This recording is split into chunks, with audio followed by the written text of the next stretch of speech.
Donc, pour assurer une bonne qualité d'air intérieur dans l'habitat, on va pouvoir jouer sur différents paramètres, mais bien évidemment, le plus important, c'est la qualité de la ventilation et du système de ventilation. Aujourd'hui, la réglementation liée à la ventilation est relativement ancienne, puisqu'elle date des années 80, et alors que la réglementation thermique, elle, a beaucoup évolué, avec notamment l'arrivée des bâtiments de plus en plus étanches, cette réglementation liée à la ventilation, elle, n'a pas beaucoup bougé. De ce fait, il y a beaucoup d'études qui sont faites par différents organismes qui prouvent que beaucoup de systèmes de ventilation, y compris dans le neuf, sont défaillants ou non conformes par rapport aux exigences réglementaires.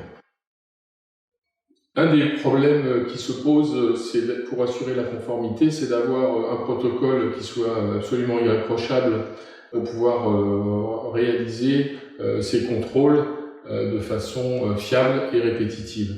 Depuis quelques années, l'État, à travers l'ADEME et la DHUP, a sponsorisé un projet qui s'appelle le projet Promévent, qui a comme vocation d'avoir un référentiel commun à toute la profession pour pouvoir donc faire ces vérifications de bon fonctionnement et de conformité des ventilations.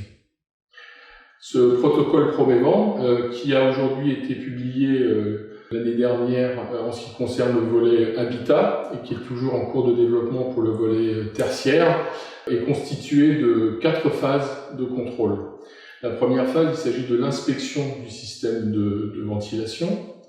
La deuxième phase, c'est la vérification fonctionnelle du système. La troisième phase, c'est le débit, c'est la mesure du débit d'air aux bouches de ventilation. Et la quatrième phase, c'est la mesure de l'étanchéité à l'air du réseau aérolique.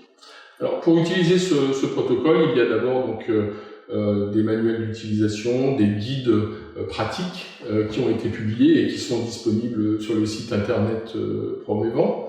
N'importe qui peut télécharger ces documents, que ce soit des maîtres d'ouvrage, des bureaux d'études, des installateurs ou des contrôleurs. Le protocole va être le même pour tous les acteurs de la filière.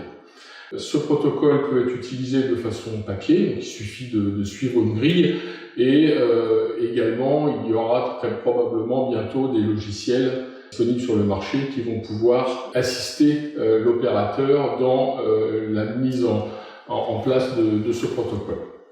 Du point de vue du matériel, lorsqu'il s'agit de faire des vérifications fonctionnelles, donc il suffit de suivre la grille, et quand il faut faire des mesures, donc il y aura des appareils de mesure adaptés à ce protocole, donc principalement 2 grandes familles d'appareils de mesure.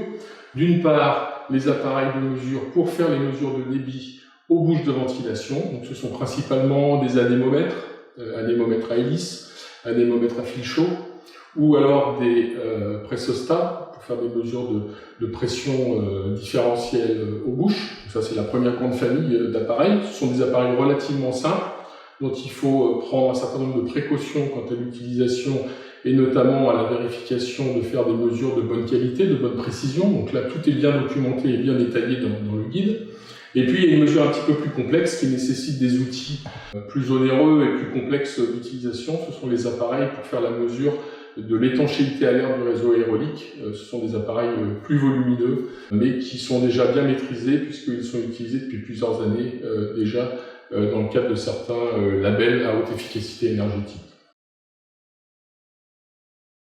Donc, je peux vous illustrer donc ces mesures avec un appareil relativement simple.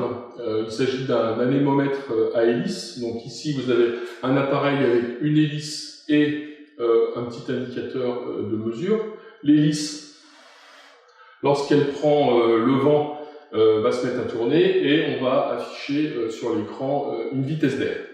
Lorsque l'on parle d'un système de ventilation, la vitesse d'air, c'est ce que l'on voit au niveau de la sortie de la bouche, mais ce que l'on veut mesurer, c'est un débit. Et pour mesurer un débit d'air, il va falloir tout simplement utiliser un cône, comme celui-ci par exemple. Ce cône, on va le fixer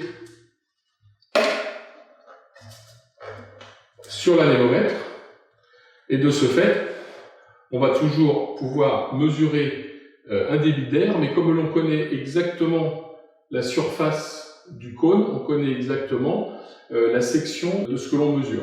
Et donc il va suffire de plaquer son dispositif contre une bouche de ventilation pour pouvoir directement lire un débit d'air.